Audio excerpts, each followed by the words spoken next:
Agriculture plays a huge role in Pakistan's economy. It employs about 42% of the country's workforce and contributes 19% to the GDP, but it relies heavily on inefficient supply chains. My guest in this episode of the Misaal podcast wants to change that. His name is Muhammad Mustafa and he's a co-founder of EasyFresh, a B2B startup connecting farmers and retailers across Pakistan, eliminating intermediaries and increasing efficiency. Let's listen in.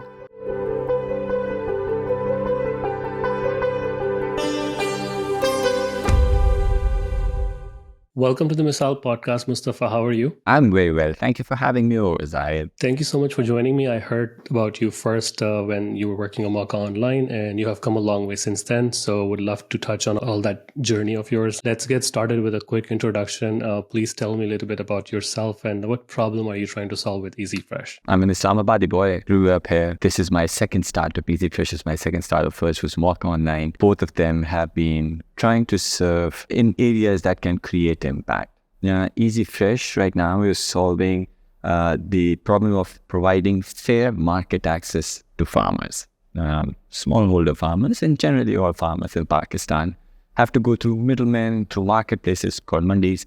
And the whole process is not just opaque, but also a little unfair at times, with a lot of delays in payments and the likes. What we're trying to do is solve for that problem. So can you touch a little bit upon what made you decide to solve this problem? Was like the co-founders, was this like a market insight that you had that you were like, you know what, I believe I know a solution to the problem these farmers are having and I can build a product around it? So after Mocha shut down, I started work for Airlift and I was looking after their operations. The warehouses, all the warehouses across Pakistan. That's what I was doing. What I noticed was that there was the volume of fresh produce was just going up and up and up. Almost every fourth order was primarily fresh produce. But so there was insane demand. But what I also noticed was that the supply chain for fresh produce was completely broken. It just wasn't. It was very unreliable. It was one of the bigger headaches I had almost every day, ensuring quality, ensuring supply, so on. We were dealing with suppliers who were not too savvy. Let's just put it that way. They weren't suppliers you could send out an email to. That's what we were doing. So it was evident that both the demand and the supply side. There's a lot of demand and there are problems in the supply side. And then for a very long time, we've been, my co-founders and I have been just talking about what are the bigger challenges in Pakistan. And the four of us, we firmly believe that if you want to fix Pakistan, you fix agriculture. Is this a theory we have? Why? Because agriculture makes up more than 20% of our GDP, but it employs more than half of the workforce.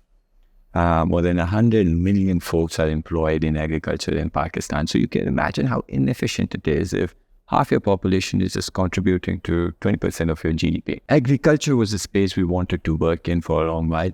But all four of us were too apprehensive, didn't know how to do this, didn't know if we had it in us to tackle such a big problem. But after working for Airlift, it just became evident that ye to karna hai. You have to solve karna hai. We want to give it our best shot as well. There's a now and everything. So then the four of us just banded together and jumped right in. So how long have you guys been working together on EasyFresh? Just about 18 or 20 months. Yeah. So how big is your team currently? We're about 20, 25 people. We're 20, 25 people spread across Pakistan. We sell in multiple markets across the country, but primarily most of our selling is in Karachi and Islamabad. We do a lot of exports to Dubai, so that's something we're very proud of, trying to bring in some sort of foreign exchange into the country. But our field force that works with farmers is spread across the country. We're in very small towns where we work directly with farmers. Of course you work with farmers, so you have to have a value proposition for them, right? For them, they sell to people who want to buy from them, right? For them, it's like they're not nitpicky about who they sell to. So Yeah. how do you get them to, work with you, basically adopt something that's different from what they have been used to? And how's that reception been so far? One of the bigger problems that farmers face is the delay in payments. They promised a price, but that price may not materialize, and that payment can take ages. It can take anywhere from, if they're lucky, it'll be about a week late. But if they're unlucky, it could be 6 months or 12 months, or could be paid in the next season when the farmer delivers more produce to the same buyer. That's how it works, unfortunately. So the bigger problem that farmers are really facing is this cash flow problem, where they're constantly trying to juggle cash, and hence they rely on the same middlemen, the same lenders, basically, to get some money and finance the inputs that they want to use for their next crop.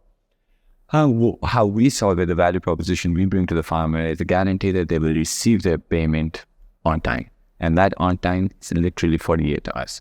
So they receive their payment, and now that we've been working for so long, that value proposition is really working well with farmers. Before EasyFresh, farmers would only give their produce to people who either paid up in cash or who already paid in advance for a portion of their crop.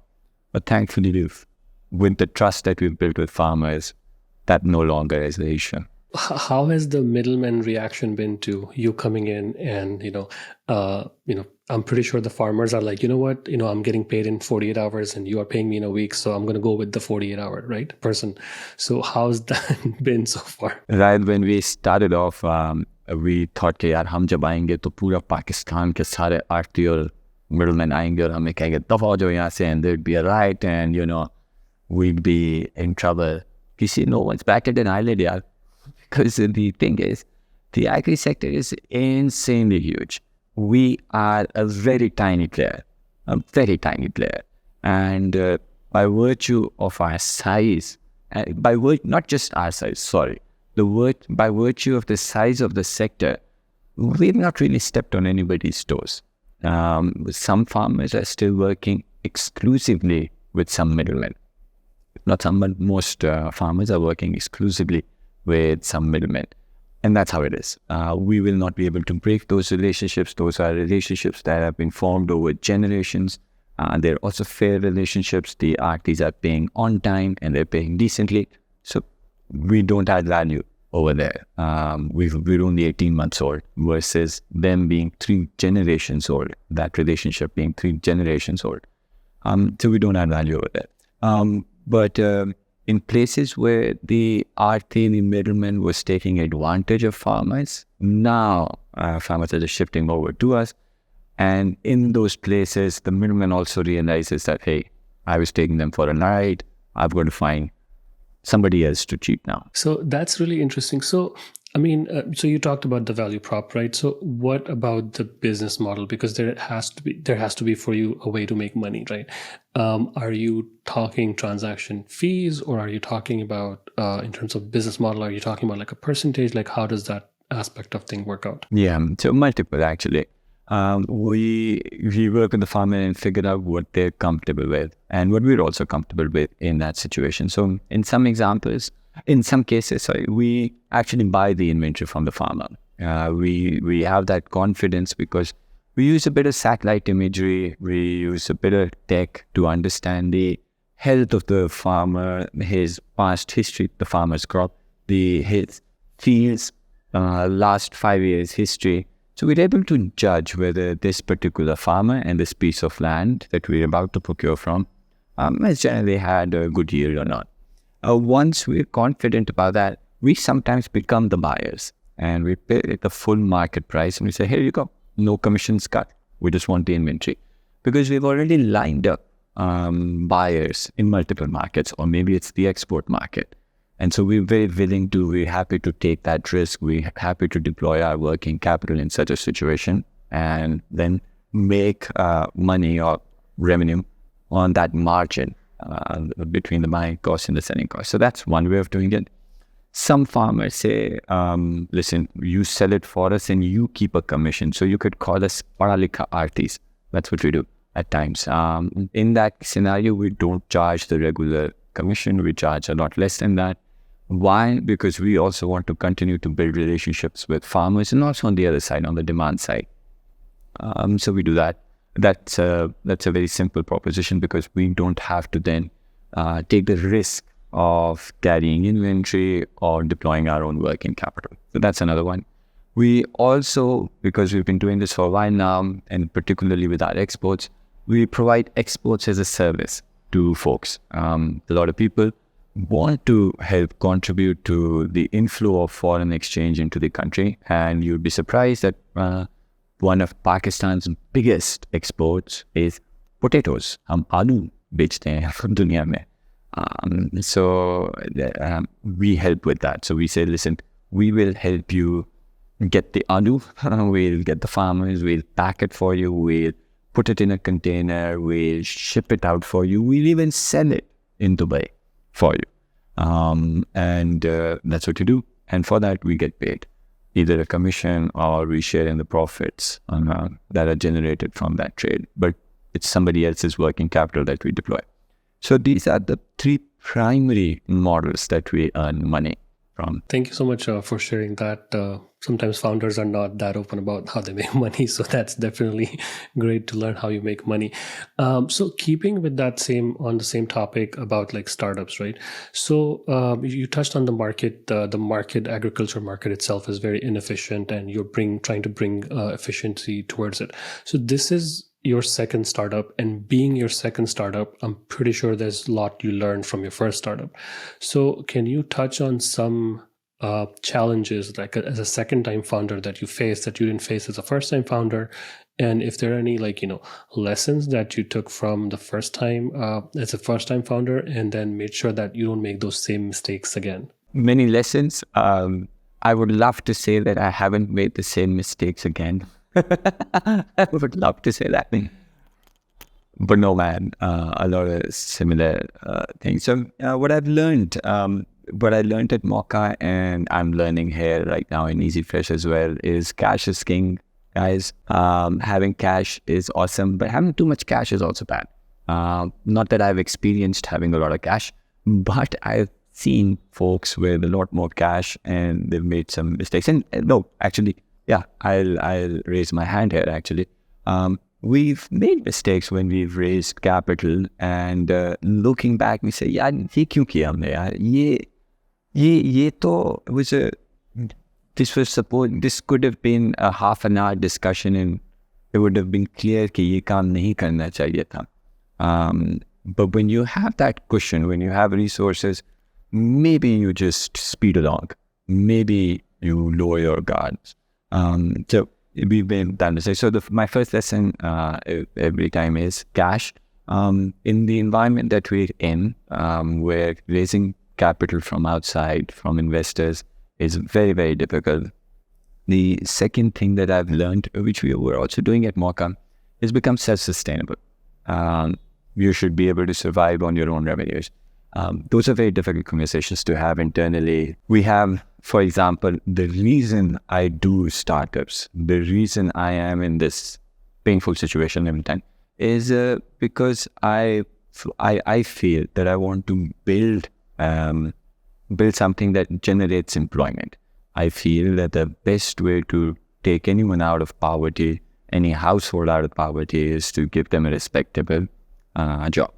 That's why I do startups. And then when you're talking about saying, we've just got a limited amount of cash and we've got to really prioritize. We've got to really slim down. Do we need to be doing X and Y? Should we close some parts of our business down? It runs counter to why you're doing a lot of things, why I'm doing a lot of things, but those are hard decisions we end up taking. So it just being frugal and building on your own revenue stream, building your business based on your own revenue stream. Something I've learned is critical. It shouldn't be delayed. It should be the first priority for every founder. Right. So I know we were talking off the record earlier, but so you find yourself in very painful situations every time, and I guess you chase that. So so you also, like, you went from Mocha Online and it didn't work out. And so I mean, I also just want to touch, if you want to share this, psychologically speaking, like that has to have an effect on you. How did you bounce back from that? And you were like, you know what, let me try something different again. And this time, even though your pain tolerance might be very high, I'm going to succeed. Oh, wow. Great question. Yeah. So I think the first thing that I would attribute the ability to bounce back is actually family. I think my wife's been insanely supportive and being okay with me taking these risks. So I think that cushions it. That cushions the blow. If the finances are poor, really bad, in poor shape, but knowing that you have your partner is standing by you is a really big thing. So that's one. That's how I've actually been able to. Yeah, I think that's one thing that's kept me going. The second thing is this probably irrational beliefs.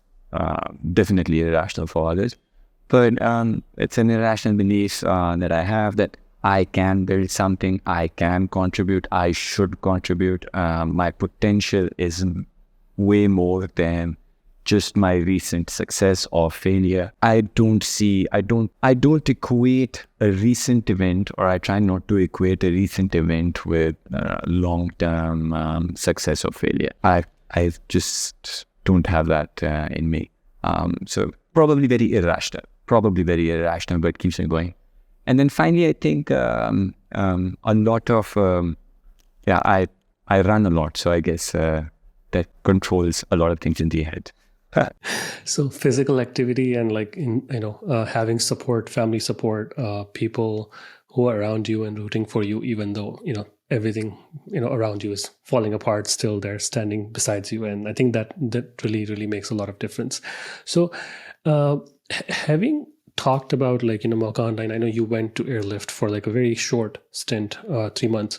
I'm pretty sure once you have that itch of being an entrepreneur, it's very difficult to be, a part of an organization and have a bureaucracy around it and stuff, right? So you moved on right away.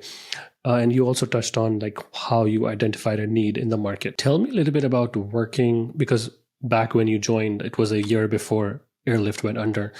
How was the environment because this was 2021 and valuations were high, money was easy. Must have been a different environment as far as the ecosystem goes, as well as working at a startup goes. How was that like? Prior to Airlift and Mocha, I've worked for a few organizations and some big companies. I think I have about a decade of corporate experience.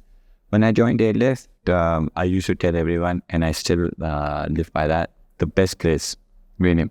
It brought out the best in people, not just me. I was one of the older folks over there, but the best in people. The entire culture that was set up at the Airlift by the founders and all the founding team members and everyone. It was borderline cultish, but in a very, very positive way. They knew they were solving a huge problem. They knew they were the right folks to do this, and they knew they were going to make it big. In the environment that we were in, where there was a lot of capital coming in, I think Airlift made zero mistakes.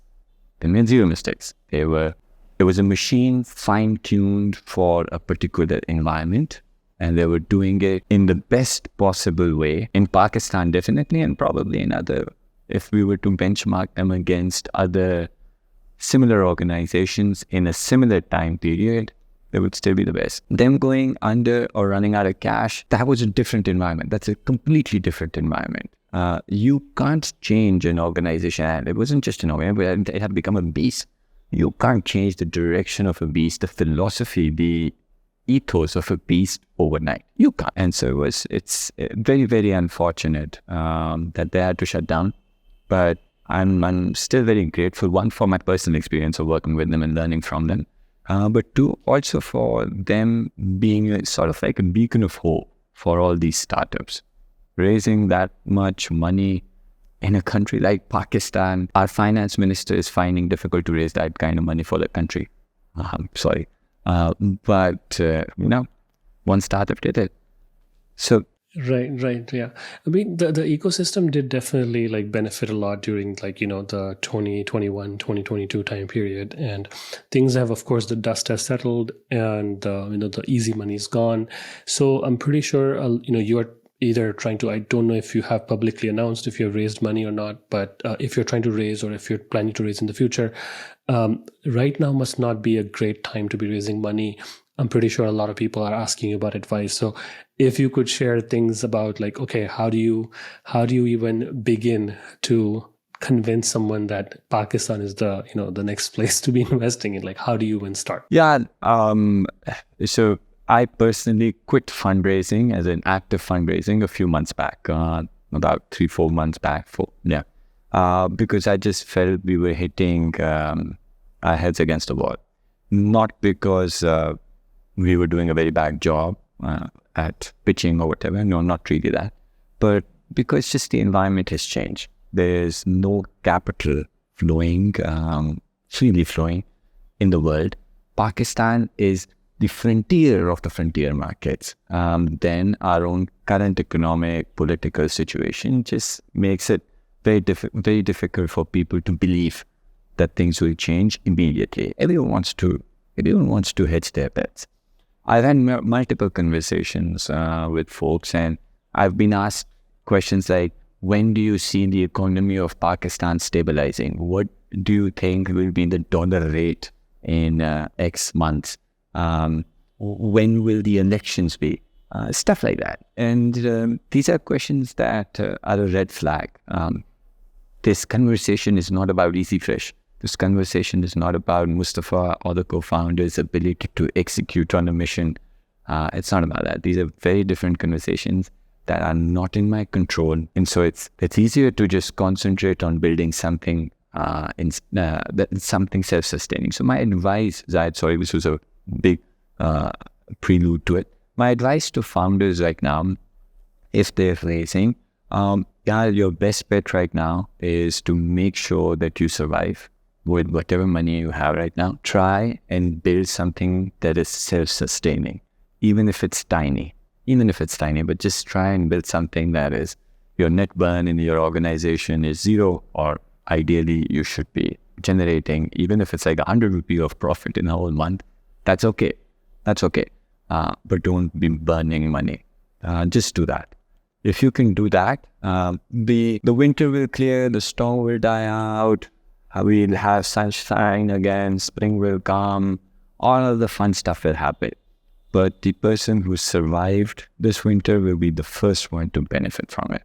So to survive. And most of the time, like, that's the one question I'm getting all the time. Like, okay, funding has gone down. There's literally no transactions. What's going on? I'm like, yeah, it's trouble. But like, if you're building something and if there's nothing else you would rather do, then just keep doing it. And if not, then quit. Because if all you need is money to build something, then I guess it's not the right problem to solve. Because clearly you will not get that money easily, at least right now. So I won't take much of your time. So I want to wrap it up by asking you, what is next for EasyFresh? Like, where are you going and how fast do you think you're going to move in the next 5 years, next 10 years? So our immediate goal is to fully break even. That's what we're doing. We're very, very close, tantalizingly close to it. That's so a fully sustainable business. That's what we're building right now. There are a few technology plays that we're building out at the moment. A few of them are related to price predictions in different markets, because we do a lot of, we work in a lot of markets. And I think we've come close to a solution over there. We're working on a bit of technology solutions to a certain quality and provide some sort of a quality certification guarantee using just a bit of machine learning and tech. Between the farmers and the existing RTs and importers in different countries. That's what we're working on. And finally, it's a bit based on crop advisory. We do want to continue to build out the kind of free advice we give to farmers. We've recently been able to build, so now farmers can actually use our solution to just take a photo of a plant of their crop, and it tells them what disease the crop has, and then what pesticide they should apply to it, and so on. So a few different angles, the opportunities that have arisen just because we've been working in this field. These are problems that we've identified along the value chain, and we want to continue to work on that. Any plans to expand outside of Pakistan, at least not, I mean, in the near future? Yeah, absolutely. So our immediate plan is actually for the GCC, particularly Dubai, because it's a very big market for us. We already export over there. So we want to set up shop, like a proper, open up an office over there and continue this trading business that we do. The tools that we're building, we're actually designing them in a manner that they're for the developing countries. So we're already talking to a few partners in Africa and giving them the tools that we've already developed for farmers in Pakistan.